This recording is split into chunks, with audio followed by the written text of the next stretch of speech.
Врач, это знаете, какой человек? Вот ко мне больные приходят же, ложатся и говорят, «Клеулес, мен саған келдім, менде аяғым ауырады, давление, сахар». В общем, бәрі жаман.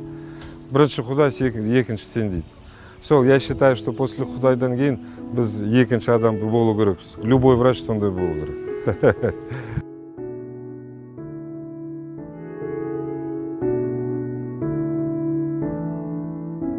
Я Кожуханов Клеулес Жомартович, врач-эндокринолог.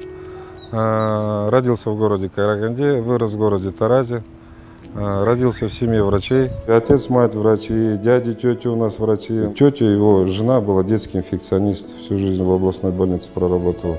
Сестра детский невропатолог двоюродная, братья стоматологи, снохи стоматологи. Один зять у нас хирург сейчас в Алмате, сестра двоюродная, детский невропатолог. Вся династия врачей. И другого выбора просто, в детстве, когда живешь среди врачей, дома одни врачи, со школы иногда там двойку получишь, папа тебя пригласит на работу, сиди у меня в кабинете, уроки будешь делать, а там все врачи. И вот как-то в жизни другого выбора уже даже не было.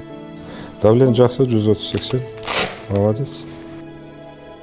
Мы работали в пандемии, мы работали все время. Вот каждый день собираю же своих сотрудников. Вот с утра разговариваю, где, что, подводим итоги, планы на день и так далее. И многие сотрудники у нас начали говорить, давайте не будем работать в пандемии.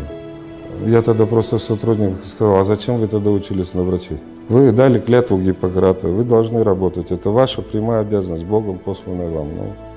Поэтому мы работали, несмотря ни на что. После пандемии именно население убедилось, что реальную помощь в сохранении здоровья они могут получить только у врача, не где-то на дому. Сколько тяжелых больных вытащили, сколько на ИВЛ-аппаратах лежали. Я знаю многих больных, которые месяцами вытаскивали в ковид-центре. И дай Аллах, они сейчас ходят своими ногами, живые и здоровые. Поэтому люди поняли, я надеюсь, и поняли, изменят свое отношение к врачам и к медицине, и к собственному здоровью. Қанша единица салатсыз? 6 единица салдыңыз. Сахар қанша болды? Сахар 11,7 болды. Кешке под контролем сахара. Кешке под контролем сахара, қара, тамақтың алдында где-то 7-8 ұста бер. Тамақтан кейін где-то 11-12 ұста бер, оны кейін көп болса. Пока каждый врач не повернется к каждому больному лицом, не проникнется болью этого больного, толк от лечения не будет. Вот я, допустим, люблю свою работу. Почему? Потому что я прихожу на работу, вот ко мне лег больной, его привезли, он еле зашел. Через 10-12 дней, пусть через 20 дней он от меня уйдет.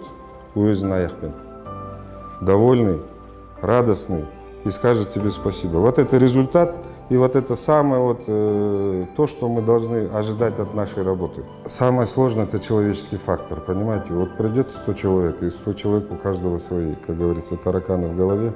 У каждого свое отношение, у каждого все свое мировоззрение и так далее. Тяжело работать с людьми. Самое тяжелое физическое, не физическое, а психологическая работа с людьми. Каждый придет, тебе изливает. И, как правило, больной, помучившись по всяким инстанциям, поликлиникам, приходит в конечный итог к доктору. Он не знает, что там творится в министерстве, что там, какие приказы и так далее. Что иногда мы, врачи, связаны по рукам, мы не можем кое-что сделать, там, допустим, в лечении. Он приходит и срывается на врачей. В жизни самое дорогое – это здоровье. Вот меня больше всего удивляет, когда пытаются экономить там на здоровье, но не экономят на машинах, на еде. Это жизнь. Другой жизни не будет. Поэтому надо просто человеку все взвесить и понять, что самое дорогое – это в жизни. Это здоровье, другого быть не может. Сейчас, дай Бог, идут перемены в нашей стране. Я вот так смотрю, общаюсь со многими людьми, я вижу, что перемены идут к лучшему. Да? Но здесь надо, чтобы сам человек, каждый казахстанец, дошел своим умом, дошел сердцем, что пока он сам что-то не сделает, не надо требовать чего-то от государства. Профессия врача – это творческая работа. Каждый врач, каждый больной – это индивидуум. И каждому больному нужно индивидуальное отношение. В Казахстане требуется большое техническое материальное оснащение здравоохранения.